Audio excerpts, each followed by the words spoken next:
Eu sou Roberto Secato, esse aqui é o Rui Teixeira, um fotógrafo, amigo de muitos anos, né, Rui? Pois é. Muitos anos. E a gente se conhece não vou nem falar quantos anos, que me dá, nossa, uma dimensão da minha idade. Quando eu fui para Milão em 91, o Rui já estava lá. Há quanto tempo, Rui? Quando é que você foi? Foi em final de 86. Final de 86, né? Ah. E você foi para lá já fotógrafo, para fotografar, e sempre viveu de fotografia, né? E 86, 5 anos antes. E eu me lembro que até teve esse episódio que o Rui foi me buscar no aeroporto, eu doido, né? Trouxe 700 quilos de equipamento de verdade. Desmontei meu estúdio e levei para lá. E bem, a gente foi vizinho, já nos conhecemos há muito tempo, e nós dois, desde essa época aí, somos, já até antes disso, né, fotógrafos profissionais, e ainda insistimos nessa vida, né? Nessa possibilidade da existência. Né? Então, vamos ver aí se o pessoal vai chegando, a gente vai começando essa conversa aqui. Parece que o Fernando Lombardi está nos seguindo. Ah, legal. Rui, ó, você quer. Tá na ordem que você me mandou. Tá Vamos bom. Começar do jeito que está? O que é isso aí? Bom, eu queria falar um pouco, introduzindo a isso que a gente vê, né? E falando também da fotografia profissional. Tem muitos anos de fotografia, como Roberto também, e começo com fotojornalismo, trabalhando em agências de fotojornalismo, que em São Paulo, na época, tinha a F4, e eu trabalhava na Angular, com grandes fotógrafos, entre eles Marcos Rosa, João Bittar, Cristina Vilares, e a F4, que era a agência áurea, né, com Nair, Juca Martins, Maurício Simonetti. Bom, imagine que naquele período 2 agências, que era uma coisa inovativa, acabavam cobrindo muito tudo de fotojornalismo que as grandes revistas precisavam para dar de notícia. Bom, só para ir passando as fotos para frente, aí eu vou falando. Essa aí, a próxima, são 2 imagens de uma exposição do Cildo Meireles na Galeria Luiz Strina. São 2 imagens, né, que têm a ver muito com que, saindo de fotojornalismo, tentando moda, indo morar em Milão, trabalhando com moda, meu trabalho foi se direcionando para arquitetura, design e interiores. E hoje o meu trabalho, o meu portfólio é muito esse percurso não entre as 3 coisas, porque hoje a arquitetura e interiores está mais forte, mas o resultado do que eu faço hoje no meu trabalho profissional vem do meu trabalho profissional. Tem mais uma imagem do... Bom... Peraí, não era para passar para cá? Então, tem essas 2 do Cildo. Que é uma série que eu fiz do Cildo, né? Então, essa já é o Weiwei. Ah, maravilhoso. Na Bienal de Veneza. Maravilhoso. Ou seja, eu acabo percorrendo muito com minha máquina de bolsa, né? Que sempre foi uma máquina menor. E hoje, esse trabalho que eu estou mostrando para vocês é mais ou menos a essência de anos do que eu venho perseguindo em fotografia, que em resumo, é olhar as formas e fotografar a partir das formas, as ideias. Então, eu que comecei no fotojornalismo, reportagem de rua, eu, de certa forma, ainda me considero um fotojornalismo no sentido que eu estou indo fotografar o que as pessoas estão criando e as ideias dessas pessoas. Esse é uma peça do Andrea Branzi, que é um designer italiano com seus 80 anos, fundamental para a história do design italiano. Aqui já é um detalhe de uma peça desse casal que se chama Studio Job, Job em holandês, que são dois holandeses que entraram e, junto com toda a escola holandesa que vem a partir da L. Ederkort, que é essa... É muita coisa para falar, minha gente. Então, periga ficar muito longo, mas Estúdio Job, ele vai, através de desenhos, influenciar e começar o design de coleção. É quando o design começa, isso nos anos 90, a entrar nas galerias de arte. Este trabalho é um trabalho que eu produzi também, ainda morava na Itália, mas a revista interna italiana fez um especial sobre o Brasil e eu fui responsável por fazer algumas matérias, entre elas uma matéria, essa era a capa da revista dos Campanas, então... Irmãos Campana, que são designers, né? Que nem todo mundo Sim. Conhece o universo do design como você. Né? Os irmãos Campana já pode-se dizer que são bem pops, né? Eles são bem conhecidos.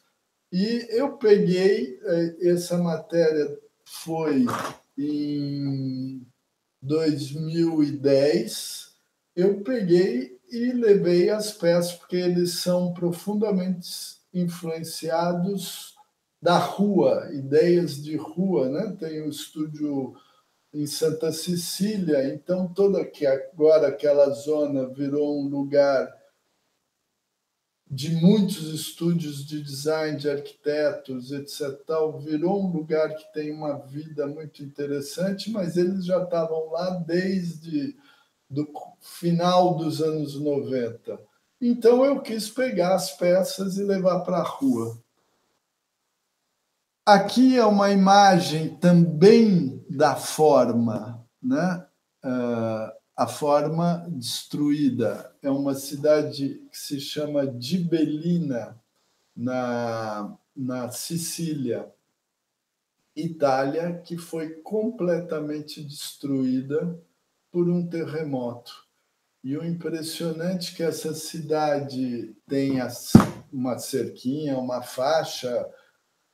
Entrei nessa cidade que não se poderia, mas um fotógrafo muitas vezes vai atrás do que não pode, né? Entrei e realmente essa cidade ela ainda está viva na morte, né? Porque a morte vive ali. Então, nos escombros da morte, nessas formas destruídas, você tem uma vida, né? Tem uma pulsação, tem uma energia. Falando de pulsação, energia, essa é uma imagem que eu fiz na festa da Praia Grande, é a festa de Iemanjá em São Paulo. E a diferença da Iemanjá na Bahia que é em janeiro, né? Janeiro, Iemanjá ou fevereiro, se não me engano. Acho que é 2 de fevereiro. Dia 2 de fevereiro. É aniversário do meu pai. 2 de fevereiro. E até a música do Caim. Exato, foi aí que caiu a ficha. Bom, a festa de Iemanjá na Praia Grande é feita na última semana de novembro. E é uma das coisas mais fortes que eu já vi na minha vida, porque são mais ou menos 300 terreiros que passam uma semana festejando, batucam a noite inteira e na manhã tem todas as oferendas para o mar. Essa é uma imagem da areia monazítica da Praia Grande e uma Iemanjá sem cabeça. Daqui passa para Arthur Lescher, que é um grande artista, amigo, que o Arthur também trabalha muito com formas e ideias, né? Bom, trabalhar com ideia para um artista como se diz, o nosso de cada dia. É o produto, é a matéria-prima. Mas o Arthur, eu gosto muito do trabalho dele, que é quase uma engenharia na arte. Essa era uma grande peça, alta, 3 metros. Como vocês podem ver, eu falo da Praia Grande, mas eu estou mostrando um pedaço mínimo da Praia Grande. Eu falo de Arthur Lescher, mas também estou fragmentando. Então, na minha visão fotográfica, que muitos desses trabalhos feitos são profissionais, outros não, mas na minha visão fotográfica eu sempre tento a síntese da forma. Espera um pouquinho, deixa eu só... então, antes de você continuar, essa foto aqui, provavelmente, como eu vi o objeto, eu consigo imaginar, não consigo imaginar o que é, mas eu acho que quem vê essa foto vê outras coisas, né? Eu acho que quem está vendo essa foto e não tem a referência do que era, isso aí é uma... você vê uma perspectiva, você vê um negócio que te leva o olhar lá para o fundo, né? Então, eu acho que aqui cabe uma observação que é assim, quer dizer, o olhar do fotógrafo é um olhar que ele retalha, né? Ele comenta, ele vai criar uma nova percepção daquilo que está lá, porque talvez quem viu essa exposição nunca olhou do jeito que você olhou aqui, né? Porque essa era uma... não dá nem para descrever, né? Porque é como se fosse uma rotativa, né? de Sim, jornal, telas, né? Que tem essas telas que descem, passam nesse cilindro, sobe de novo, e tem o que? Uns 3 metros de profundidade. E de altura. E de altura, acho que até mais, uns 4 metros. Né? Então, quer dizer, aqui é uma referência, né? A fotografia recria uma realidade, né? Quer dizer, esse olhar do Rui para isso aqui já não é mais o trabalho do Arthur. É e não é, né? Sim,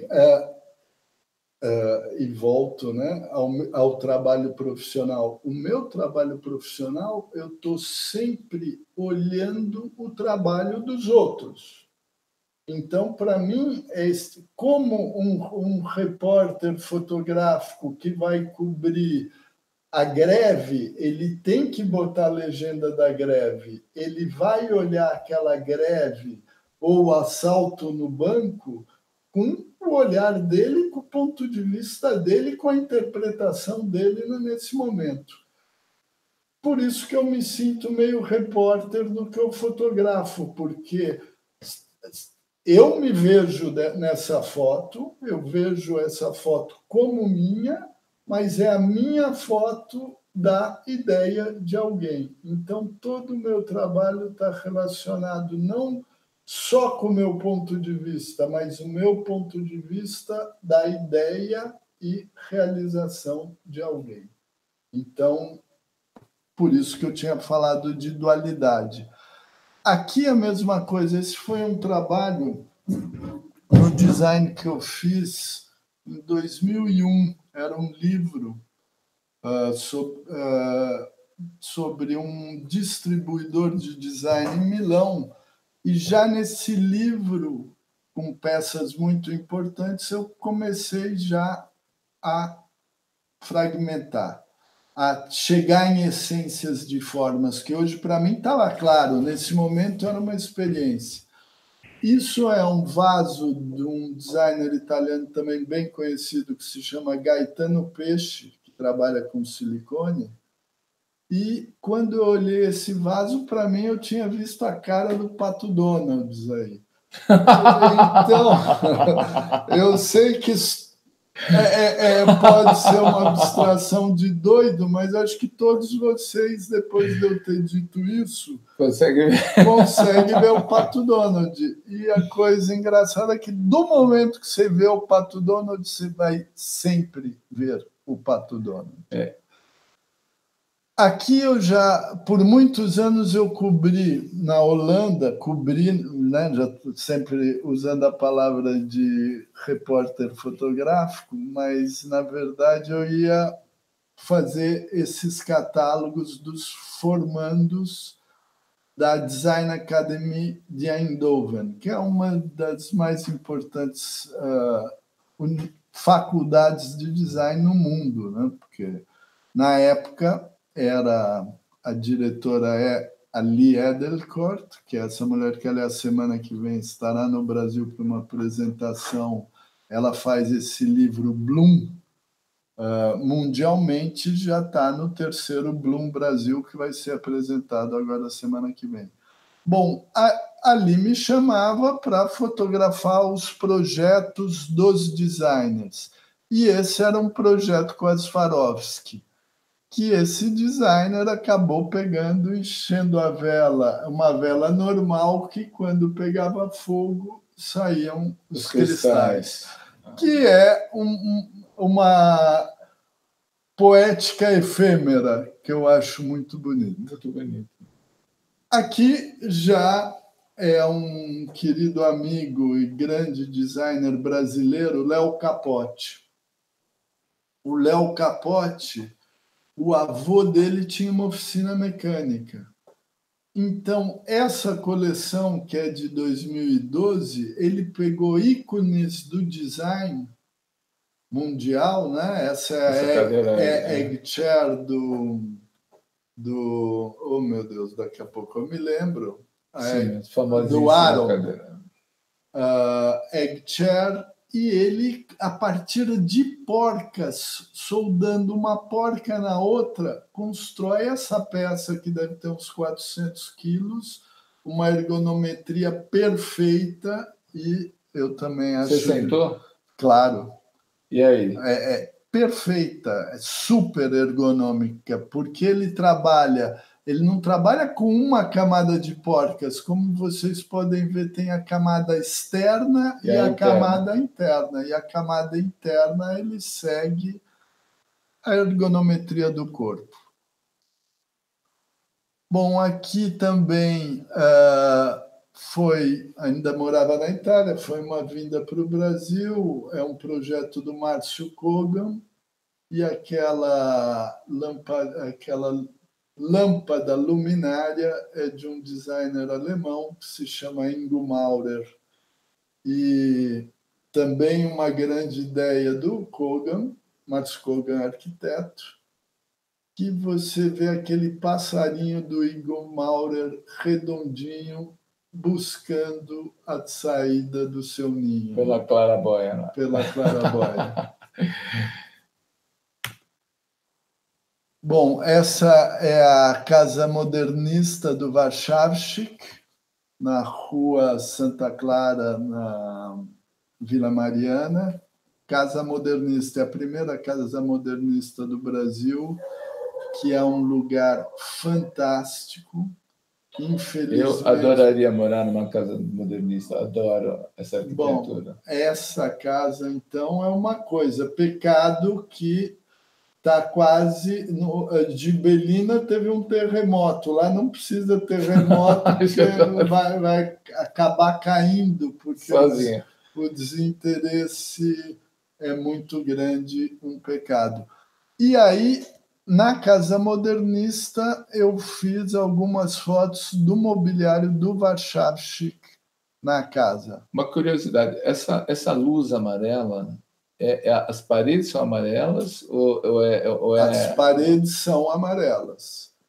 E aí tem essa parede de que depois o Niemeyer vai usar muito esse tipo de parede, que é o fundo de garrafa, né? Então, você vê no Copan, tem paredes no Eiffel, do Niemeyer, na Praça da República, ele vai reutilizar essa ideia. Mas é fundo de garrafa mesmo? Não. É tipo um fundo de garrafa. É um vidro poderia ser um fundo de garrafa. É. Mas a ideia é esse fundo, esse vidro muito espesso, grosso, dando essa luz e desenhando essa luz, né? Porque o modernismo vai trabalhar muito com a forma. Mas essa cor amarela, você tem ideia se ela era original? A casa completamente amarela. Esse corredor é completamente amarelo, um amarelo forte. Era assim? Era assim. Ah, interessante. Logicamente, eu estou usando um contraluz fortíssimo aí, luz Sim, mas natural, mas dá essa cor, né? E dá essa falseada, né? Aqui foi um catálogo de uma exposição de móveis modernos na Bélgica. Eu fiz o catálogo na Itália. Então, cadeiras do estúdio branco e preto. E no meio tem essa... Aqui dá para mexer? Ampliar, não? Dá, acho que dá. Se você clicar lá em cima. Isso.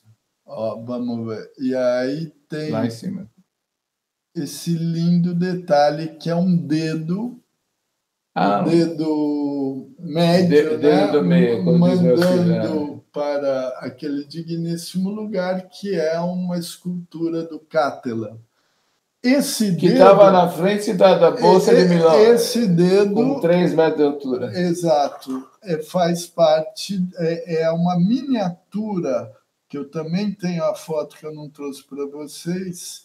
É uma miniatura dessa escultura que está na frente da Bolsa de Valores de Milão, um dedo... Mas retiraram? Não, está lá permanente, maravilhosa, maravilhosa. Esta foi uma capa para Bloom, para essa revista da Liederkort, que aí... Também, muito do meu trabalho nas formas é estabelecer diálogos entre obras, entre ideias. Aí tem essa escultura do Kreisberg, que é maravilhosa, com essa asinha de um estúdio de design brasileiro que, nesse momento, deixa eu ver se eu acho aqui o nome, mas se eu não achar, eu vou procurar aí até o fim da nossa transmissão. É Divinites. Divinites é o estúdio de design. Então, é essa obra do Kreisberg muito densa, né? Muito... quase como se fosse uma vagina, né? E essa asa de ouro se opondo a essa madeira queimada, que o Kreisberg era um artista que só trabalhava com raízes e madeiras maltratadas pelo tempo, e aí ele pintava. Então tem a leveza de uma asa no ouro, olhando para essa escultura do Kreisberg, maravilhosa. Esse também, por acaso, o Roberto, ontem, quando tinha me convidado, hoje eu fiz essa seleção muito rápida, instintiva, mas como tudo... não como tudo na vida, mas pelo menos o que eu acredito assim, é que o instinto e fotografia são duas coisas que caminham juntos o tempo inteiro. Porque muitas vezes o tempo inteiro, ou talvez até faça parte de uma formação anterior, né? Porque, se eu pensar bem, hoje a fotografia é muito conceitual. Aqui tem um conceito, mas é um conceito que nasceu da ideia de trabalhar, estabelecer um diálogo entre peças da Luisa Cevesi, que é uma designer italiana, que pegou esses tapetes muito destruídos, tapetes árabes, e colocou junta as peças com uma película de silicone. Então, ela gruda os tapetes na película de silicone, cortando os tapetes, criando quebra-cabeças. Então, ela vai dar uma modernidade num trabalho tradicional e antigo árabe. Aí, nada melhor do que fotografar essa peça no Instituto do Mundo Árabe, né? Instituto do Mundo Árabe, em Paris, que é um projeto do Jean Nouvel, que é um grande arquiteto francês, e ele cujas janelas são diafragmas. Né? Janelas são diafragmas. Então, vocês vejam, dá para ver a mãozinha? Dá, né? Que os diafragmas têm alguns mais fechados, outros mais abertos, mas são fotocélulas que, durante o dia, esses diafragmas abrem e fecham, dando a quantidade de luz necessária para o prédio. Então, também é a fotografia da fotografia. Só árabe para pagar esse projeto. Né? Imagina a loucura tecnológica de fazer, porque não é um diafragma, são vários. Vários. Né? Cada buraquinho é um diafragma que abre e fecha. E todos com pistões. Então, que acionam o mecanismo de óleo. Então, aqueles pistões, a abertura e fechar é mecânica. Bom, então... Só mais uma coisa interessante aqui. Esse tapete, agora, eu já vi essa foto várias vezes, eu nunca tinha me dado conta que ele parece que ele está suspenso. Ele me dá a impressão agora, olhando aqui, que é quase um tapete voador. Assim, que também então, porque para mim, nesse ponto de vista, me remete a um aeroporto. É isso, tem essa ideia, né, da profundidade. De um aeroporto com o tapete viador indo para o mundo árabe. Entendeu? E hoje em dia teriam diafragmas de telefones celulares a fotografar esse tapete voador. Chegando. A ideia do arquiteto naquele momento, que não tinha a ver com o tapete, mas foi criar essa pinhole enorme de luz. Né? Esse é um outro projeto que eu fiz em Paris para o Nenlag, que é um outro designer que eu admiro muito, né? E ele fez um apartamento a pedido. Ele é um arquiteto, designer muito conceitual. Então, um pedido de um cliente dele queria uma garçonnière. O que é garçonnière? Na minha época, eu de garoto, meu tio tinha garçonnière no Rio de Janeiro. Bom, em poucas palavras, a garçonnière é uma kitnet onde as pessoas tinham guardados para os seus encontros amorosos. O Nenlag, que ele é tunisino, já sempre acentuando toda a percepção, ele criou o Leather Apartment. Leather Apartment é o apartamento de couro. Por quê? Porque se vocês forem ver alguma coisa de Robert Mapplethorpe, que é um grande fotógrafo americano, casado com a Pat Smith, que era uma roqueira, um cara muito importante e muito borderline no seu pensamento, né? Ele frequentou durante muito tempo esses leather bars, que eram os bares gays americanos que praticavam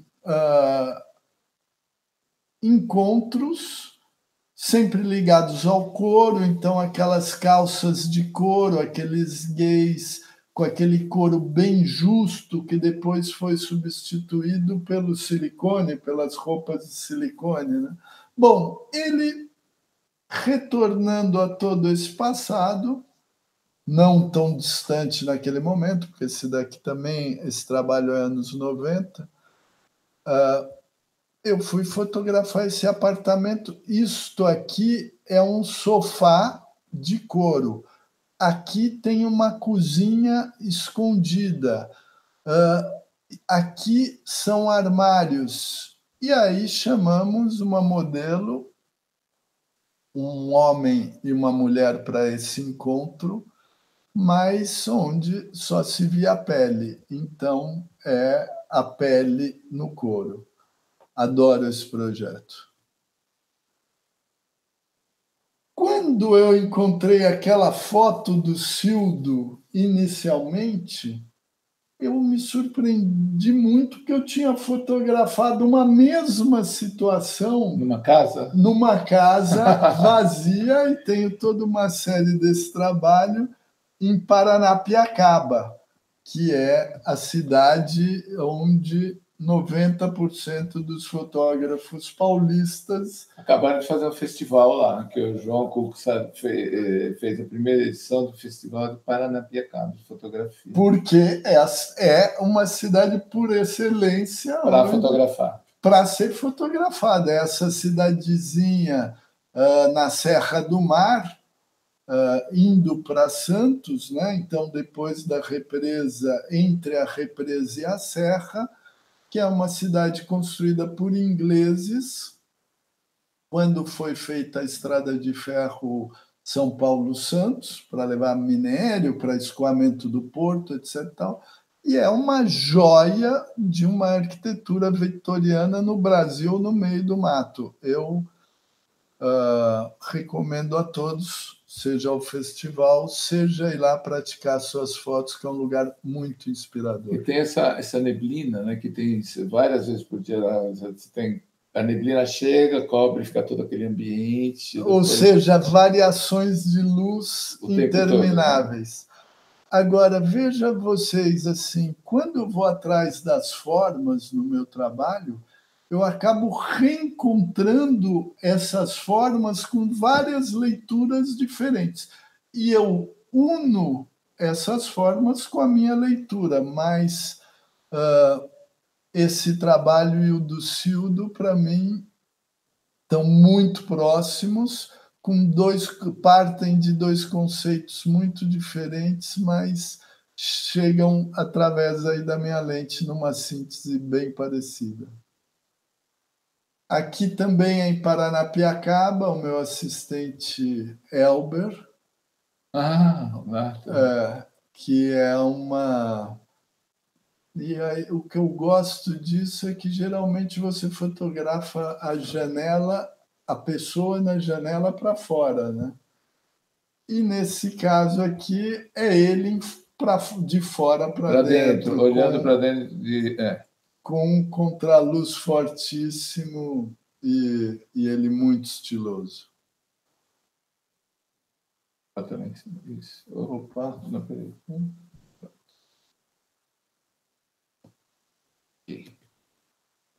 Esse foi um livro que eu realizei desse hotel maravilhoso que é o Brasília Palace, projeto do Niemeyer também, com ladrilhos do Atos Bulcão, que teve agora uma mostra bem importante no Itaú Cultural. Foi o primeiro primeiro prédio construído de Brasília, inclusive o Juscelino Kubitschek despachava desse prédio. Foi um hotel importantíssimo, mas depois, com o tempo, os hotéis foram perto do Congresso Nacional e ele é mais afastado, ele é próximo do Palácio da Alvorada. Mas é uma obra maravilhosa e uma obra muito... É tudo pouco, muito espaço verde, essas árvores enormes. E essa era, inclusive, a capa do livro, né? Porque sintetiza esse pouco do Niemeyer com um grande pensamento, com grande criatividade. Aqui a gente já vai para o Millennium Park, em Chicago. É uma obra, eu não sei se eu estou com o nome do ator, do artista. Chip Close, pode ser? Não. Mas é uma obra que é uma fonte, que num certo momento da boca dele aqui, tem um tubo de água, sai a água. Então é uma piscina. Chicago é uma cidade que pode ser muito fria, mas muito quente. Então essa água aqui, inclusive nesse momento, está caindo lateralmente, né? E é uma miragem isso, né? Mas é feito com ladrilhos? Não, é feito com monitores. Monitores e as caras vão mudando, né? Aqui em cima, por exemplo, tem alguns monitores que não estão se acendendo. Então, Millennium Park é esse parque no coração de Chicago que tem obras fantásticas, né? E como investimento na arte é uma coisa importante, porque Chicago, na construção dos prédios, existe uma lei que 9% deve ser investido em... 9%? 9%? Eu acho que é muito 9%. Acho que também é muito. É muito, viajei. 0,9%. Zero, que já é um monte. Então... Uma porcentagem tem que ser investida em arte. Em arte. E outra coisa que é maravilhosa de Chicago, que aqui você vê, né? Chicago foi uma cidade que quem determinou as leis de espaço urbano foi Mies van der Rohe, que é um grande arquiteto alemão, um dos fundadores da Bauhaus, que foi ele que fez o planejamento urbano da cidade. Sim, que é maravilhoso, eu vou explicar. A Bauhaus é onde nasce o modernismo, né? A minha foto está muito relacionada com o modernismo, seja como informação, seja como busca, né? De essências e de formas.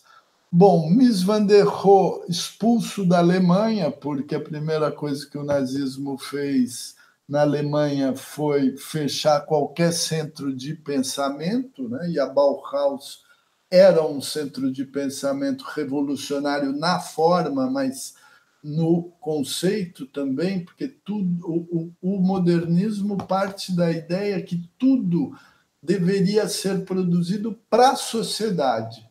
Então, tudo em função da sociedade, com forte tendência socialista de esquerda para o bem-estar das pessoas.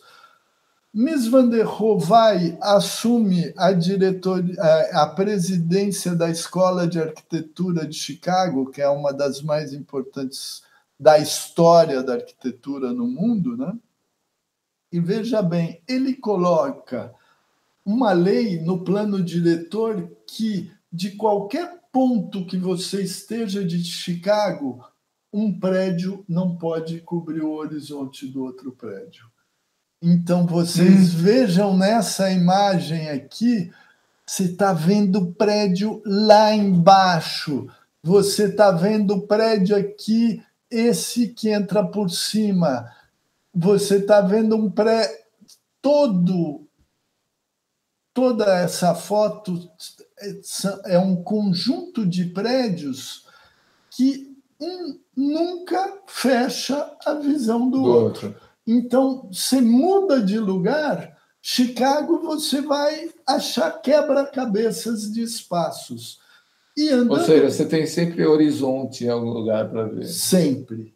O que numa cidade grande, moderna, não é mais verdade. Sobretudo, você vai em Nova York, por exemplo, é angustiante. Você anda no meio, você nunca só olha para cima, você nunca vê o horizonte. Não vê nada. Chicago não é assim. Com a outra coisa ainda importantíssima é que com esse 0,9, que deve ser, tenhamos por verdade isso, esse 0, você anda por Chicago, você vê esculturas do Picasso enormes, várias Anish Kapoor, esse parque inteiro de esculturas. Então, é uma cidade assim, museu ao aberto, que é maravilhosa.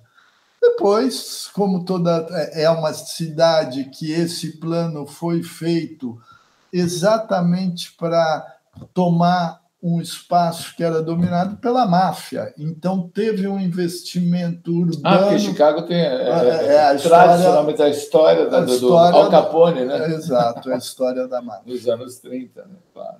Bom, essa é a casa de... Vou falar, acho que ele não se importaria, do Charles Kozak, que era o dono da Kozak Naif, uma das mais importantes editoras de livros de arte e pensamento do Brasil, que infelizmente fechou.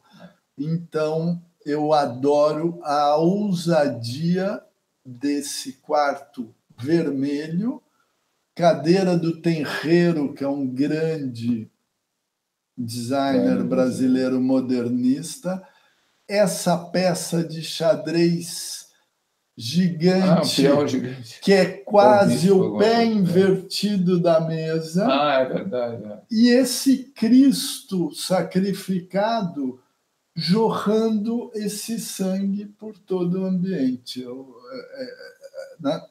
É uma... Nossa, é uma apoteose, voluptuosidade sensorial, assim, um negócio, né? É uma instalação. Né? É uma instalação. É uma instalação. E aí eu acabo vendo e procurando coisas, né? Para mim, o Charles, que é a pessoa que mora nesse apartamento, criou uma instalação artística com o terreiro, com a escultura barroca, com essa escultura... Não é simplesmente a decoração, né? É uma expressão evidente, né? desse conjunto de coisas que formam um discurso mesmo, né? Uma instalação. E que gera um sentimento, né? Gera um pensar forte.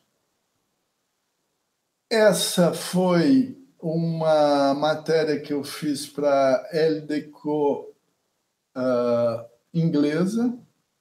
Trabalhei bastante com eles em Londres.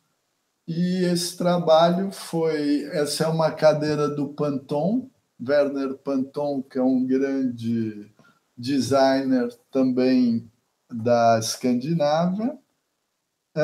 Desculpe, Rui, esse lugar, porque eu estava quase apostando que era o Brasil por causa desse concreto, né? Sim, mas não é. É a Haworth Gallery, que é uma galeria no Thames. Tentar achar que Haworth Gallery, quem é o arquiteto. Ou seja, essa estampa de madeira no concreto vem do brutalismo, vem da arquitetura modernista, na qual o brasileiro foi um grande... que deu origem... Eu não quero, pelo amor de Deus, ser crucificado se eu estiver falando alguma besteira, mas essa arquitetura está relacionada diretamente... com a arquitetura moderna brasileira. Niemeyer... O brutalismo, Niemeyer, Paulo Mendes da Rocha. Então, é uma linda galeria, e nessa matéria, né, foi feita com a Abby Bora, que é uma super stylist inglesa, é a síntese de pegar um tapete também árabe, ou seja, com um trabalho ligado ao passado, uma cadeira icônica do Werner Panton, anos 70, que fez tudo em cor, mas aqui foi feita no metal, nessa escadaria que leva para, sei lá para onde, para a elevação do pensamento. Eu não achei o nome do arquiteto, mas a galeria é importantíssima. Essa foto eu amo, porque eu amo esse trabalho. Esse trabalho é maravilhoso. É do Héctor Zamorra, que, aliás, estava com a exposição com a Rochelle Costa até semana passada na Luciana Brito. Eu não vi. E foi durante a Bienal de Arquitetura em São Paulo, no Centro Cultural Vergueiro. E, para mim, essa fotografia é o reflexo da sociedade que a gente vive, né? Porque a gente realmente vive numa bicicleta instável, né? A sociedade virou uma bicicleta instável, com um monte de tijolo que, em qualquer tropeço, qualquer balanço, tudo pode cair, mas não cai, está lá. Digamos, esses 60, 80 quilos de tijolo, se não mais. É belíssimo. Porque é frágil, é o frágil. Eu tenho uma outra foto que eu não trouxe, infelizmente, mas que eu também tinha feito um cara no centro de São Paulo com uma bicicleta. Isso está no Centro Cultural? Não, esteve. Esteve. Mas eu estou vendo. É que eu estou vendo agora que eu estou vendo o ambiente. É porque o Centro Cultural era um dos lugares da Bienal de Arquitetura. Mas acho uma ideia fantástica. E esse lugar incrível, que eu vi essa foto, fiquei me perguntando o que é isso. Esse lugar é um lugar incrível. Tempos modernos. É uma central de energia em Istambul, Central. Em Istambul. Que é um maquinário alemão dos anos 20, 30, né?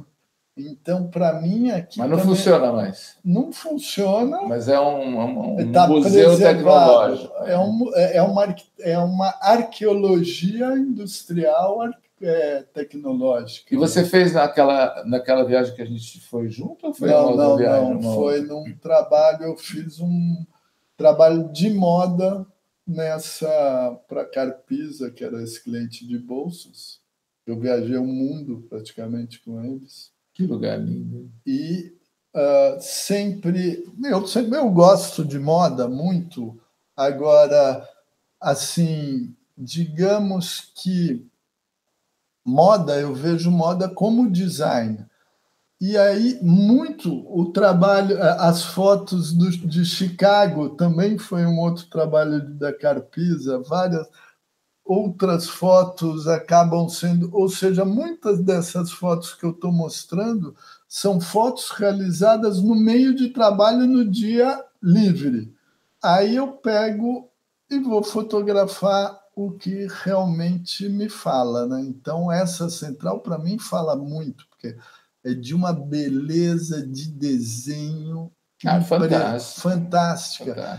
E nos leva a pensar, né, o quanto você tinha que preparar para ter uma central dessa, no desenhar cada coisa, cada botão, cada relógio, o chão de cerâmica lindo, uma estrutura metálica maravilhosa. Então, eu tenho um trabalho bem extenso sobre essa central. Também sempre atrás de ideias e marcas de períodos históricos. Essa é a piscina em Roma, de um centro esportivo feito por Mussolini, né, que foi o... Aquele para as Olimpíadas? Sim, na Itália, né? E o Mussolini hoje se fala muito em fascismo. Mussolini é o fascista por princípio, né? É o fascista, né? Como Hitler é o nazista, Mussolini é o fascista. Existe, aliás, vou fazer rapidamente aqui uma coisa conceitual. Fascismo vem de fascio, que é uma palavra italiana que quer dizer feixe, né? Que a ideia é que você quebra uma vareta, mas você não quebra um feixe de varetas, né? Então, era um nacionalismo de direita, que não tinha, a princípio, o caráter discriminatório do racista do nazismo. Né? Sim. Bom, era o nacional-socialismo, que depois deturpou, mas veja que coisa interessante. Todos os artistas da Semana de 22 de Arte Moderna, eles seguiam Bala, seguiam todos os artistas italianos que, num determinado momento, apoiaram Mussolini. Porque, para eles, Mussolini chegou com um discurso diferente do fascismo atual que nós estamos escutando a cada dia no Brasil, é que o projeto fascista era um projeto ligado ao social. Então, na Itália, todos o sistema de trem, 90% das estações de trem... As principais estações de trem, os grandes centros esportivos, os grandes hospitais, as grandes estradas, tudo construído pelo fascismo. Que depois destruiu tudo também, né? Claro, depois com a guerra destruiu tudo, construiu. E com a união com Hitler, mas, bom, aqui é dentro da piscina, então isso aqui é um mosaico que desenha esses homens que têm uma forte influência grega, né? Que é o retorno da beleza grega. A beleza clássica. É a beleza clássica, mas parece os refugiados, o nosso grande... Não O quê? O que fez todos o pessoal que chegava do Nordeste modernista. O nosso Portinari? Portinari. É verdade, lembra Portinari. Tem proporções de Portinari. Verdade. Então, toda a Semana de Arte Moderna foi fortemente influenciada por ideologias fascistas, só que no Brasil de esquerda, né?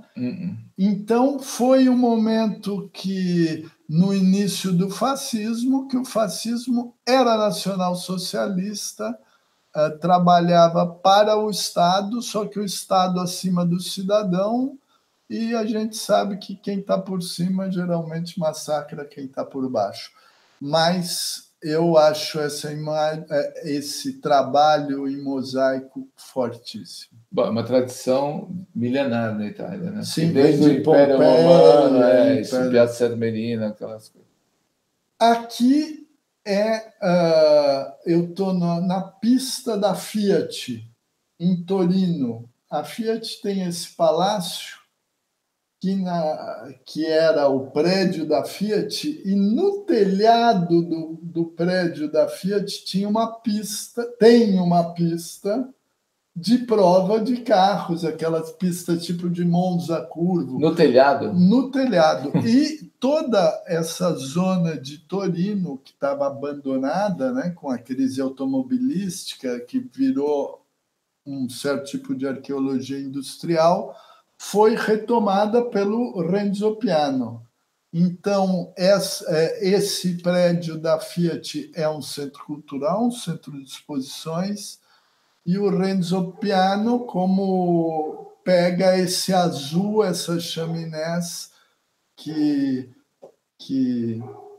Só para dar uma referência, quem não conhece, o Renzo Piano é um grande arquiteto italiano genovês, que, entre outras coisas, fez o centro Georges Pompidou, em Paris. Né? Exato. Tá o Fernando Lombardi, um dos 3 mosqueteiros que... Lingotto! É o Lingotto. Boa, Fernando. Me ajuda, meu chapa. Pois é, o Fernando tá nos seguindo bravamente, porque a Itália tem 3 horas de diferença. São não, 5? 5 agora? Não, 4. Agora são 4 ou 3, 4, Fernando? Responde. 4. Mostra que você não está dormindo. É que ele chega com delay, né? Quando a gente fala, tem um delay. E o Fernando é o 3º fotógrafo que viveu. Ele resistiu mais do que todo mundo, porque ele ainda está na Itália, está entre a Itália e o Brasil. E nós éramos os 3 brasileiros em Milão, fotógrafos todos, né? Um período muito bacana, assim. E o Fernando está lá agora, 5 horas de diferença. Ô, Fernando, você aí, hein? Nos seguindo, beleza. Bom, então esse é o Lingotto, que é toda uma área refeita pelo Renzo Piano, que também na sua essência, na sua simplicidade, no preservar o passado, dando um corte contemporâneo, é um outro dos que eu amo seguir e perseguir. Aqui nós estamos, já que falamos de Mussolini, vamos para a Rússia. Esse é o metrô de Moscou, que é uma obra de arte, o metrô de Moscou, porque cada estação é uma coisa, parte de um gótico, vai para o moderno, vai para o socialista. Agora, olha o requinte dessa iluminação. Debaixo Eu pensei que era um reflexo. Não, olha, é a iluminação. Olha embaixo luz, do corrimão. Olha a luz dando na escada. Então, e esse personagem desenhado ali. Não desenhado, mármore preto recortado no mármore. Como é que chama isso? Em madeira chama macheteria, né? Quer dizer, você recortar uma figura. Nossa, que luxo demais. Falando em luxo demais, tem essa síntese que é o Teatro Popular de Niterói, Niemeyer. Vocês podem rever uma sensação dessa no Teatro do Ibirapuera, para quem está em São Paulo. Mas também essa relação desse vermelho intenso, esse azul e o branco do Niemeyer, que compõe aí essa bandeira, essa forma. A cicatriz do tempo é sempre uma coisa que me mexe muito, assim, que mexe muito com o meu sentido, mas eu acho que com o sentido de todos os fotógrafos, né? Até porque a gente volta para essa teoria do Roland Barthes, que foi um grande filósofo e que fez um dos livros mais importantes da fotografia, que é Câmera Clara, no qual ele define que cada foto que você tira, naquele instante você está perpetuando aquele momento e, ao mesmo tempo, você está matando aquele momento, porque quando você fez o clique, o momento não existe mais porque é passado. Mas, ao mesmo tempo, o que é passado vira permanente na imagem que você faz. Então, eu acho que essa relação entre morte e vida, passado, presente, imediato e futuro, são pontos cardeais da fotografia. em Istambul também, que é uma cidade fantástica, porque convive o moderno e o passado, são todas as casas de madeira que são tombadas pelo patrimônio histórico, mas na atualidade a gente já entendeu que quando você tomba alguma coisa, realmente você quer derrubar aquela coisa, né?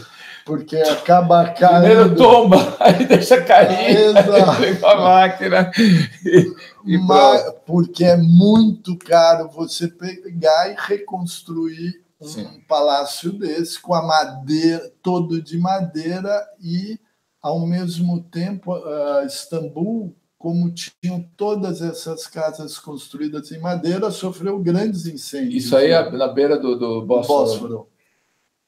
Que é o rio. Istambul, para quem não sabe, só para dizer, é uma cidade única no mundo porque ela se situa metade da cidade na Europa e metade na Ásia. E no meio, esse rio que a gente está vendo não é um rio, isso chama-se Estreito de Bósforo, que liga o Mar Negro ao Mar Egeu. Ou seja, liga tudo que vinha da Ásia para a Europa, passava por Istambul e pagava taxa para o sultão. Ou seja, a cidade é riquíssima, riquíssima. Assim, né? Que foi um dos centros de civilização mais importantes. Constantinopla é Istambul. Exatamente. Então, é uma cidade rica de história também. É um lugar para se conhecer. E com grande intelectualidade, mas que foi muito massacrada nos últimos tempos pelo primeiro-ministro turco, que hoje enfrenta... Bom, infelizmente, a Turquia tem seus problemas também. Gente, né? Mas aí tem essas casas maravilhosas do... Assim, tem essa herança, né, do Palácio do Sultão, a Mesquita Azul, tem lugares assim que realmente dão uma ideia dessa pujança, né? Bom, aqui ainda Praia Grande, também na festa de Iemanjá. E essa mulher aí, te juro, quando eu fiz essa foto para mim é um dos momentos que eu voltei para o Brasil depois de 25 anos na Itália. Porque a elegância dessa mulher, olhem as mãos, os anéis, o preto velho, ela está vestida de preto velho. Olha o nó da gravata, o dente de ouro. Os dentes de ouro, né? Ela é uma negra misturada com índio. Esse cravo. Esse cravo, que é o do preto velho, né? Porque o do preto velho veste de branco com detalhes em vermelho. Então, a noite inteira batucando, né? Eu vindo da Europa, isso era 2011, então foi logo antes de eu voltar em 2012. Esse batuque a noite inteira, ela já é uma senhora com uma certa idade, com essa dignidade, com esse estilo, com essa luz. Quando eu vi essa festa, eu já tinha ido nos 4 cantos, né? Em vários lugares trabalhando de viagem. Aí, depois de um longo tempo, você volta para o teu país e vê uma das coisas que mais me surpreenderam na minha vida recente, naquele período, que era essa festa de Iemanjá. Aí você vê um altar de Exu, que eu não sei, a arte contemporânea, para chegar perto disso aqui, tem que ser, você conta nos dedos quem chega perto disso. É lindo, né? É lindo, né? Essa delicadeza desses volumes, dessas cores, dessas pontas, Então, também tem a ver sobre forma e história para mim. E falando no Exu, essa é uma coleção de Exus, só para... Exu não é diabo, não é diabo. Ele tem chifre, mas Exu é a passagem, é a entidade que fala no candomblé, né? Que fala com as entidades, com os deuses e com o ser humano. O Exu simboliza alegria, o Exu simboliza criatividade, o Exu simboliza paixão. Então, ele também é aquele que, se você quer fazer mal para alguém, é ele que você vai pedir, porque ele está ligado à matéria, é a entidade ligada à matéria, mas com uma grande força representativa da criatividade, da felicidade, da paixão. Mas não do mal. Também o mal é uma paixão. Né? O mal está ligado à paixão. O ódio está ligado à paixão, o amor está ligado à paixão. E esse Exu é um altarzinho de Exu na casa do Mário Cravo Neto, que é um fotógrafo que eu fui visitá-lo, já morreu, fui visitá-lo e fotografei a sua casa, que é também um lugar assim, era um lugar fantástico. Então, o que me atrai, né, quando eu faço interiores, desses que você encontra personagens como o próprio Kozak Naif, você entra em lugares que aquelas casas realmente simbolizam a pessoa que está lá dentro, já são um retrato. Então, eu gosto muito de retratar o retrato dessas casas. Aqui a gente já vai para uma outra praia, um designer que eu gosto muito, que é o Zanini de Zanini, que é um dos grandes designers em ascensão, né? Ascensão, mas já consolidado, mesmo não sendo ainda jovem, pelo menos para a gente, né? Porque todo mundo vai ficando jovem, agora com o passar dos tempos, né? Mas o Zanini trabalha com essa madeira muito pesada. O pai dele é o Zanini Caldas, que foi um designer, arquiteto modernista muito importante no Brasil. No mobiliário brasileiro, ele é um dos grandes nomes, junto com o Terreiro, junto com o Sérgio Rodrigues, junto com o Geraldo de Barros. E o Zanini, eu fui fotografar a marcenaria dele. Então, ele tem essa pegada assim, quase meio de Fred Flintstones. Esses móveis pesados. Nossa, é madeira maciça. É madeira maciça, nossa, pesadíssima. Escuta, só uma coisa. Aquele arquiteto, que não era arquiteto, que fez as casas de madeira do Joá, não era Zanini também o nome dele? Não, é o Zanini. O Zanini, que é o pai dele. É o pai dele. Que recebeu o título de arquiteto sem ter se formado. Zanini Caldas. Ele que fez a casa do Kreisberg. Então, famosíssima. Ele fez muitas casas do Joá, no Rio de Janeiro. Mas ele era pintor também. Ele trabalhou junto com o Volpe. Tem um período... Acho que acabou, né? Isso aqui era a última imagem sua? Era. Deixa eu voltar aqui para... Então foi. Bom, esse é um panorama do quê? Né? Falando de fotógrafo profissional, né? Hoje, né? Mas esse é um panorama assim de imagens que ligam um percurso meu profissional que acabou se tornando o meu percurso autoral, se assim se pode dizer, mas eu acredito que tem uma visão de autor, porque eu me reconheço nas minhas fotos muito claramente. Então,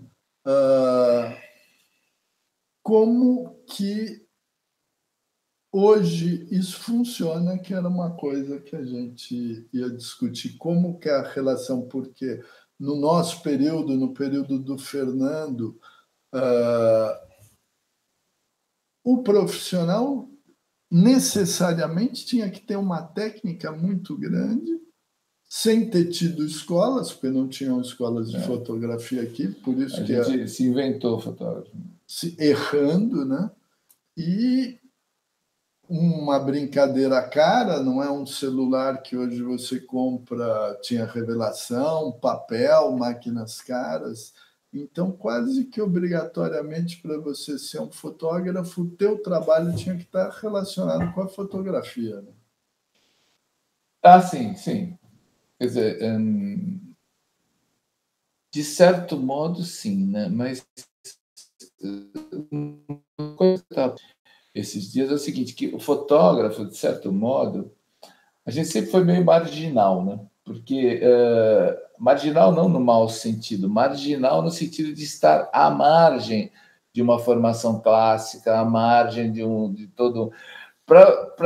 Só para dar uma ideia, até hoje, todas as vezes que eu vou fazer imposto de renda ou preencher um negócio daquele, sabe que tem todas as profissões, tal, né? Nunca tem fotógrafo. Eu 30 anos atrás, fui presidente de uma associação de classe, né?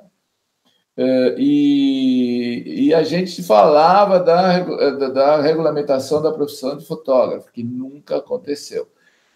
Hoje, a profissão de fotógrafo ela ainda não é reconhecida por lei. E, na época, me lembro que existia uma grande dificuldade, porque quando eu estava nessa associação, a gente fazia reuniões, né? Você chegou a frequentar, né? A União dos Fotógrafos do Estado de São Paulo. Então, você tinha aquele problema, o cara que fotografava no jardim com a máquina dele, lambe-lambe, né? As fotos ali com o papagaio, sei lá o quê. O cara que era fotojornalista, o outro que fotografava casamento, o outro que fotografava para publicidade, para as agências de publicidade, que tinha um estúdio que custava uma fortuna montar. Então, as problemáticas, o universo de cada um desses, que eram todos profissionais de fotografia, era completamente diferente, não tinha nenhum ponto de contato. Né? Então, de certo modo, ser fotógrafo profissional sempre foi uma aventura. Né? Hoje que nós temos universidades, faculdades que formam fotógrafos, né? Cursos técnicos que formam técnicos em fotografia, a gente tem um mercado, quer dizer, o nosso mercado, né?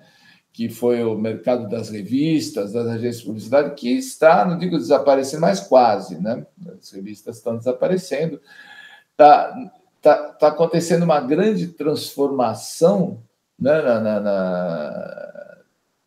na área profissional de fotografia, que talvez como nunca houve, né, nos últimos anos. Como é que você vê isso aí? Olha, eu vejo que realmente, do momento que a máquina, telefone, consegue fazer coisas inimagináveis no tempo de película, né?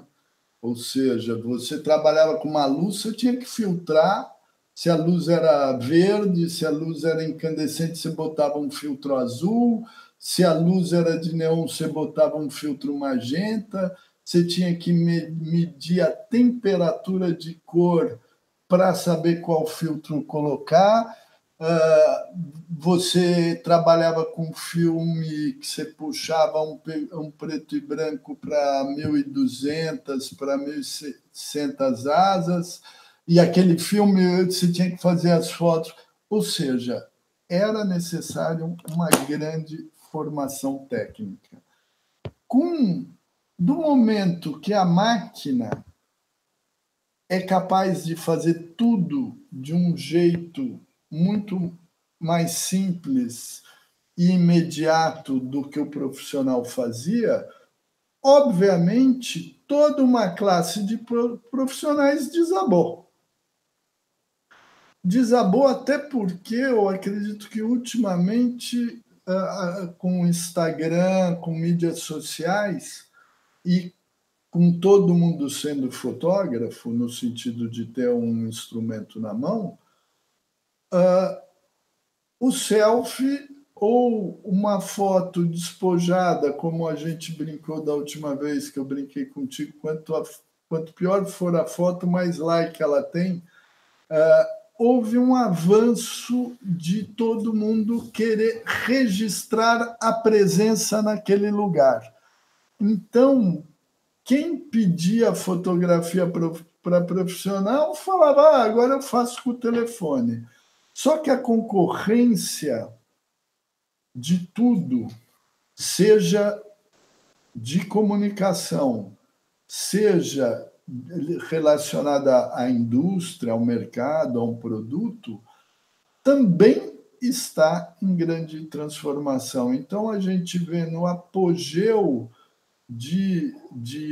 dessa coisa entrando, nasce Mídia Ninja, que é esse coletivo que documentou todos os movimentos, as grandes manifestações. Sim. Quando foi? 2013, né? 13, né? Online, todo mundo saindo com a câmera lá, que colocou em xeque muito, foi a primeira tremida dos grandes jornais, né? Porque quando você ia ler a notícia no jornal, você já tinha tudo pela internet. Mídia Ninja surgem nesses períodos CIA de Foto, um outro coletivo super importante. Então, vários coletivos na comunicação nascem de uma facilidade de velocidade de comunicação, ameaçando uma mídia tradicional. Eu posso me considerar parte de uma imagem tradicional, né? Porque acabo ou trabalhando com revistas, ou fazendo livro, ou catálogo. Então, logicamente que eu fui ameaçado. Eu acho que nesse momento, porém, existe um contramovimento de que, como somos bombardeados assim de imagens comerciais ou não, assim incessantemente, o modo como você fotografa acaba sendo a tua assinatura. E muitos veículos, mídias, clientes necessitam de uma assinatura porque necessitam dar uma cara ao produto, à informação, ao livro. Então, eu acredito que ainda, como hoje, a fotografia é um trabalho de Dom Quixote. Né? É nesse sentido que eu falei de ser marginal, né? Quer dizer, de você estar fora da lógica normal, né? Quer dizer, você não escolhe ser fotógrafo porque é um bom business, já aconteceu um período, né? Mas breve e rápido, você não escolhe. Não é uma boa profissão. Não é uma boa profissão. Não é uma profissão que vai te dar segurança. Mas pode ser uma profissão que te coloca o desafio diariamente, porque na fotografia você começa um trabalho e termina um trabalho e passa para outro. E então, é o Dom Quixote lutando com moinhos contra o vento, porque você está num lugar que todo mundo produz imagem e, de repente, você tem a pretensão de acreditar que a tua imagem tem uma assinatura e tem uma coisa diferente dos milhares e que você vai ser escolhido por isso. A outra, então, essa é uma luta do Dom Quixote. A outra que me lembra muito, que também, para os 3 que sobraram aí, perdão. Mas, na verdade, o que acontece é que isso continua, né, Então, no YouTube, e as pessoas podem ver depois. Né? Mas aí, a outra coisa que me lembra muito era o Kung Fu. Para os 3 que estão aí devem conhecer o Kung Fu, os 4. Porque Kung Fu era aquele seriado com David Carradine, ele era um chinês americano que ia nessas cidades do faroeste, sempre super zen, super tranquilo, assim, e os caras não podiam ver o cara zen, tranquilo, fazendo coisa boa, meio uma crítica já a um racismo no faroeste americano, né? Ou seja, o que a gente vive hoje tem origens sempre muito remotas.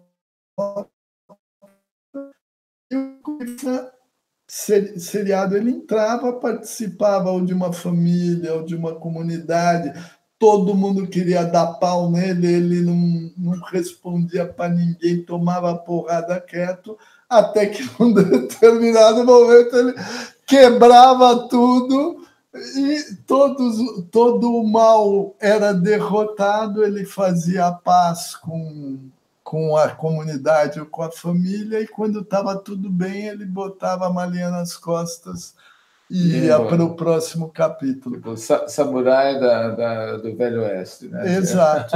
Então, o fotógrafo é um pouco isso, né? Porque cada vez que você está... O fotógrafo profissional ou o fotógrafo que tem temas que desenvolve, cada vez que você está desenvolvendo um tema ou está fazendo um trabalho, você está numa relação muito íntima.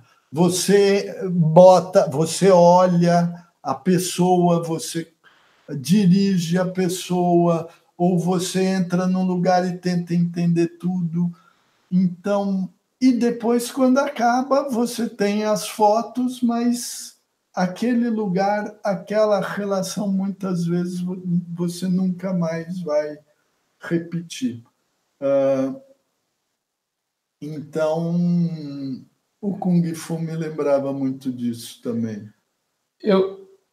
Interessante que eu acho que desde todo esse período, desde que eu comecei a fotografar até hoje, o único setor da fotografia que talvez não tenha sofrido tanto com a mudança da fotografia fotoquímica para fotografia digital, ou a mudança dos tempos, né?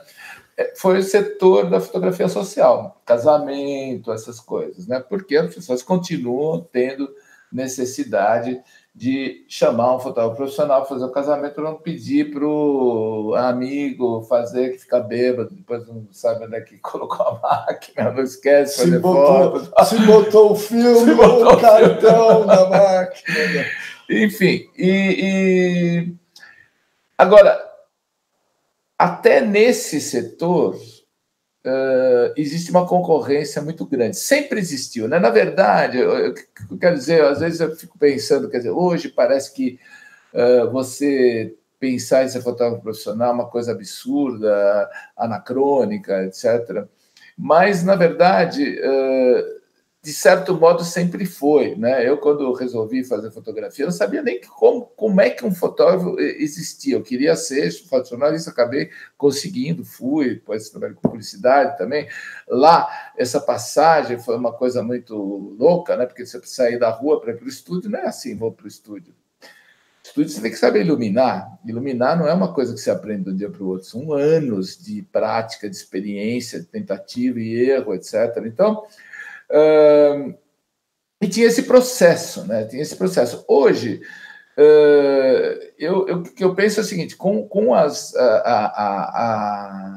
uma coisa que a gente não vê, mas que precisa estar ligado, é que, além... Quer dizer, por que os celulares fotografam também? Bom, uma evolução tecnológica, sensor, etc. e tal, mas tem um negócio que chama inteligência artificial, que trabalha na hora de fazer a foto e depois. Quer dizer, quem já não recebeu do Google os filminhos feitos com as suas fotos, ou então você abre no iPhone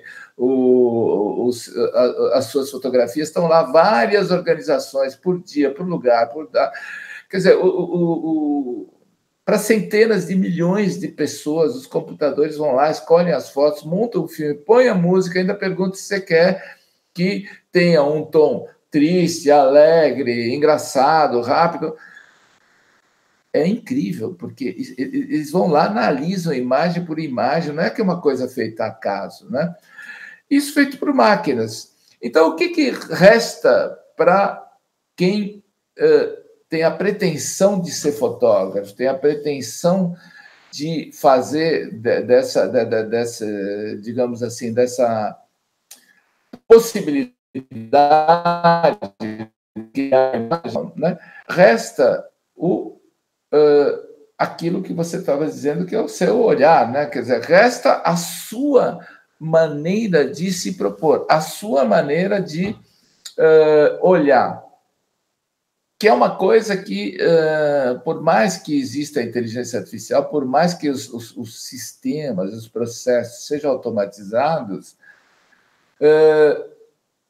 a inovação vai vir sempre de uma reflexão, de uma análise, de um modo de ver a realidade que não é padrão, que não é mecânico, que não é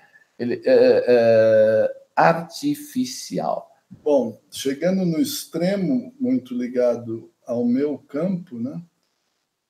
De vez em quando você encontra uns trabalhos em 3D, projetos em 3D, quase que você fala, mas para que esses caras vão querer fotografar? Porque o 3D está num nível de textura, superfície, luz, você constrói tudo. Mas depois que você realiza, né? Estou brincando, porque eu vejo a diferença, logicamente, mas por que os arquitetos e os designers não usam o 3D? Por causa que tudo se pasteuriza com a inteligência artificial, né? Você acaba usando fórmulas que vão se repetindo e essas fórmulas que se repetem distanciam uma emoção. E fotografia está ligado à emoção e o fotógrafo ao seu sentido de vida, porque todo mundo que é fotógrafo, a vida se confunde com a profissão e com a vida. Então, quase todo fotógrafo, já nós, com um grande percurso profissional de tempo já passado, o nosso percurso se confunde com tudo que você fez na vida, o que eu fiz, o que qualquer fotógrafo faz. E uma entrevista maravilhosa que eu vi do Leon, me lembra, o Leon, André Leon, que é esse fotógrafo brasileiro de guerra, que ganhou o prêmio Capa, que é um dos maiores prêmios no mundo, ele cobrindo a Líbia durante o ataque na Líbia, né? E ele foi no Roda Viva, deve ter, inclusive, para ver André Leon Roda Viva, um grande, grande depoimento de um cara porreta mesmo. E aí, num determinado, chamam o Duran, que é um cara que trabalha com a estética, um cara de importância na fotografia brasileira, né? Por tudo que ele fez, por tudo que ele representa enquanto fotógrafo. E o Duran perguntou, André, qual foi a foto que você gostaria de ter feito e nunca fez? Aí o André fala assim, Duran, é o seguinte, eu odeio as minhas fotos. As minhas fotos me dão indigestão. As minhas fotos me dão nojo, porque eu fotografo o nojo da humanidade e eu quero ser testemunha que o pior da sociedade eu vou imortalizar para que as coisas não se repitam. A declaração do André é é impressionante, e também nessa entrevista falavam: mas a tua estética, o teu enquadramento. Ele: mas que enquadramento? Eu, quando entrei, e tinha uma sequência de um vídeo que ele fez, depois os retratos, e logo depois cai uma bomba, morre todo mundo. Ele tinha saído 4 horas antes da cidade, inclusive morreu um fotógrafo francês. Bom, mas que estética! Eu, quando estou entrando num lugar desse, eu estou atrás do cara de metralhadora, me escondendo atrás do caminhão. Eu não tenho... É óbvio que tem uma leitura dele naquele momento, mas a leitura dele é a gramática do texto que ele escreve como testemunha da barbárie. Da barbárie. Então, ele, pelo amor de Deus, eu, com as minhas formas, as minhas ideias, me sinto assim, sou um apaixonado, amo o meu trabalho, mas, logicamente, não tem a força de vida do André. Mas não importa. Mas cada trabalho tem o seu âmbito. Mas tem que ter paixão para querer ser fotógrafo. Não razão. Eu queria retomar um pouquinho aquela ideia do pasteurizado que você falou, né? Você falou antes também do selfie, né? Então, o que eu vejo hoje em dia, tanto na fotografia, assim, digamos, despretensiosa, que a gente faz da gente, dos amigos, da família e tal, quanto na fotografia profissional, é essa pasteurização, porque a internet ela estabeleceu uma estética que todo mundo segue, todo mundo imita. Então, por exemplo, o selfie, né? O selfie é uma coisa que às vezes eu fico pensando, é engraçado, porque todo mundo vai lá, faz um selfie, qualquer coisa, tá lá. É como se a pessoa estivesse tentando provar que ela existe para ela mesma e para os outros. Olha, eu aqui, eu existo. Eu estava lá. Existo naquele lugar. Existo naquele lugar, mas às vezes não é nem o lugar, às vezes é ele mesmo, ele se olha e está lá assim, naquela afirmação narcisística, né, de que eu estou aqui, eu existo. Olha que. Então. Que eu acho bem engraçado, mas não só no selfie, que é uma linguagem padronizada, né, com seus estrupal de selfie, toda essa história, né? Mas na própria fotografia, por exemplo, quando eu trabalho, às vezes, para algum trabalho profissional, né, que eu faço de estúdio e tal, que me chegam os layouts, são coisas copiadas, inspiradas em coisas que já existem, né? Porque quando você vai fazer um trabalho, você vai apresentar para o cliente, eu vou fazer uma coisa mais ou menos assim. Você vai na internet, quer dizer, eu não, mas muitos, né, diretores de arte... Instagram. Vai no Instagram, vai ver Pinterest.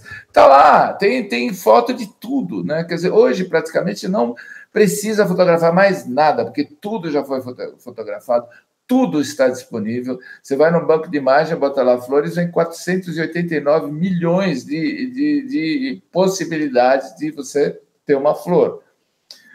Então, para que fotografar outra flor? Porque se você quiser uma ideia original, né, você não pode recorrer àquilo que já está feito, porque o que já está feito não é original. Então, não é que a gente vai reinventar o mundo, vai fazer a foto de flor que ninguém nunca fez.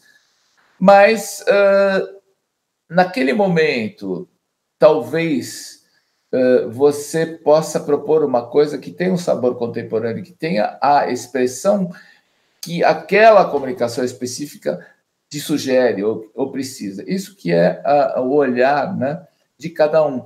Então, eu acho que hoje, não só na fotografia, mas em qualquer área, o que vai fazer diferença é o pensamento. Alguém que tenha a capacidade de entender a linguagem para poder expressar alguma coisa dentro daquela linguagem, né? Então, porque O resto já está feito, o resto as máquinas fazem. Eu acho que, completando isso que você está falando, a fotografia contemporânea ela está ligada à narrativa. Então, não existe mais a foto da flor que ganha prêmio. Existe um trabalho feito sobre as papoulas que são lindas e que produzem a heroína. Existe uma narrativa de um ensaio feito sobre o trabalho do Niemeyer. Existe a narrativa feita sobre a violência. Existe uma narrativa contemporânea de uma Marina Abramovic. Então, eu acho que o fotógrafo hoje, ele não imagem, mas pelo conjunto das imagens, pela frase que ele constrói com aquele conjunto de imagens. Esses dias eu estava preparando aí um material e estava fazendo também uma reflexão sobre essa questão de hoje, né? Parece que toda a fotografia hoje vai ser feita só com o dispositivo portátil, etc. e tal, quando, na verdade, o que existe hoje é que a fotografia, de um certo modo, ela simplificou a vida das pessoas, ser fotográfico com celular. Por outro lado, tornou-se extremamente mais complexa, porque hoje é quase comum você ver muitos jovens fotógrafos que se dedicam a uma fotografia um pouco mais de expressão pessoal, artística, utilizando máquinas que só se pode utilizar montando no tripé, utilizando filme em chapa, novamente, que é uma coisa que eu deixei de usar há 20 anos também. Mauro Restife. Mauro Restife, o Pedro Davi, vários fotógrafos que hoje são importantes, né, como expressão artística e tal. E isso para não falar do cara que fez a foto mais cara do mundo, que é o Andreas Gursky, que foi vendida num como é que chama? Um leilão da Christie's por $4.300.000, que fotografa só com chapa, filme grande, no Massimo Vitali, na Itália, que fotografa com filme negativo 30x40, que ele manda a Kodak cortar para ele, que não existe no mercado um filme desse tamanho. Quer dizer, ainda, né? E, enquanto isso, uma menina jovem, de 20 e poucos anos, inteligente, talentosa, que eu conheci alguns anos atrás no Estúdio Madalena, num curso que eu fiz lá, a Luísa Dor, que a editora de fotografia da revista Time viu o trabalho dela no Instagram e chamou ela para fazer 10 capas da revista Time com as mulheres número 1 em cada área de atividade. Ou seja, fotografou a Hillary Clinton, a Oprah Winfrey e outras mulheres. Ultimamente, ela fez canudinhos de plástico, você viu isso? Não vi. Que ela retratos grandiosos que toda a postura era um canudinho de plástico como um cigarro. Então, fotos de uma simplicidade absoluta, de uma beleza, porque tudo que é simples tem que ter uma marcha a mais para convencer, mas essa ideia maravilhosa de canudinho e cigarro como a mesma chupeta, digamos. Exatamente. Então, e a Luísa, ela começou a fotografar com o celular porque ela se deu conta de que a câmera, às vezes, ela não tinha câmera e queria fazer a foto, e acabou com a evolução da qualidade, né, das câmeras dos celulares, ela achou mais simples fazer assim. Por que não? Agora, uma coisa importante, olhando o trabalho dela, às vezes parece que é muito simples, mas ela conhece muito o que ela está fazendo. Ela usa o celular não como a câmera do celular quer, mas do jeito que ela quer. Então, você vê as imagens dela, você percebe que são imagens que são de uma extrema simplicidade, né? Mas não sei quem é que disse, né? Acho que talvez tenha sido Irving Penn, que a simplicidade é o mais alto grau de sofisticação. Então, na verdade, aquilo que ela tornou-se uma profissional porque ela tinha essa compulsão de fotografar, né? E ela também gosta muito de viajar, começou a viajar também por conta de algumas coisas que ela fazia em alguns festivais de fotografia, e é uma pessoa que gosta muito de se comunicar, embora muito tímida, ela gosta muito de estar com as pessoas, de conversar, de se aproximar, e usa a câmera também para isso. Então, na verdade, o que ela está vivendo é a verdade dela. E essa verdade tornou-se um diferencial. Então, acho que o que talvez muitos fotógrafos tentam fazer e querem fazer é viver a sua verdade. A fotografia é um meio para fazer isso, né? Agora, como tudo, não é fácil, nunca foi fácil, né? Se hoje não é fácil ser profissional, também na nossa época também não era fácil. Então, é isso. Eu acho que a fotografia profissional é quase um paradoxo, né? Está aí, né? Para quem quiser arriscar. Eu recomendo. Então, olha, nós estamos aqui falando há quase 2 horas, né? Esse programa, quando eu comecei a pensar nele semana passada, né? Nós vamos ainda acertar o formato, tudo, mas eu me lembrei daquela história do Chacrinha, né? Que ele falava que o programa dele era o programa que acaba quando termina. Esse aqui também está sendo, né? O programa que acaba quando termina. Então, nós vamos terminar por aqui com 3 viewers, mas creio que nos dias seguintes aí algumas outras pessoas vão ter a oportunidade de ver esse bate-papo aqui. Espero que tenha sido útil, interessante para quem nos acompanhou, para quem nos verá. E obrigado ao Rui, desculpe aí o mau jeito. Muito bom estar aqui com você, como sempre. Um bom bate-papo. Muito obrigado e até, então. Boa noite.